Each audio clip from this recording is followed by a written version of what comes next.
এই দলগুলো নির্বাচনের দিন আসলে সাধারণ যারা ভোটার আছে তাদের কিভাবে নিরাপত্তা দেবে।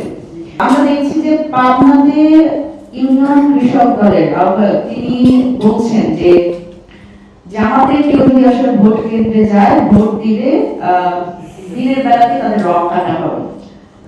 এই ধরনের হুমকিমূলক কথাবার্তা যখন আসলে বলা হয় এবং প্রতিপক্ষ রাজনৈতিক দলগুলোকে এভাবে করে হেনস্থা এবং হুমকির মুখে ফেলে আসলে যখন আসলে রাজনৈতিক দলগুলো কথা বলে তখন আসলে আমরা চিন্তা করি যে আসলে প্রশাসনিকভাবে এবং এই দলগুলো নির্বাচনের দিন আসলে সাধারণ যারা ভোটার আছে তাদের কিভাবে নিরাপত্তা দেবে।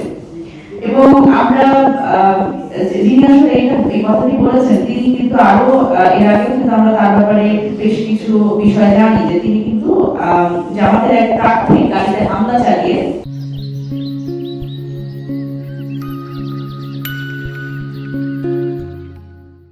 তিনি কিন্তু সেই মামলার প্রধান আসামি। এবং এর আগে আমরা শুনেছি যে হাবিবুর রহমান হাবিব গত অগাস্টে প্রেস ক্লাবে কিন্তু তিনি বলেছেন যে কর্মীদের বিএনপির বিরুদ্ধে যদি কথা বলা হয় তাদের জিপ কেটে নেওয়ার একটা হুমকি দিয়েছে। সুতরাং আমরা আবার এর মধ্যে দেখলাম যে জনাব রুহুল কবির রিজভী তিনি বলছেন যে আসলে পার্লামেন্টারি ওয়ার্ড আসলে সেখানে একটা জ্ঞানমূলক তার বক্তব্য আমরা শুনলাম যে তিনি বলছেন যে আমাদের কোনো একজন প্রার্থীকে যে যেখানে আসলে সেনাবাহিনীর বডি অন ক্যামেরা দিয়ে যে ভিডিওটি প্রকাশ পেয়েছে সেখানে নাকি তিনি বলছেন যে পার্লামেন্টারি ওয়ার্ড।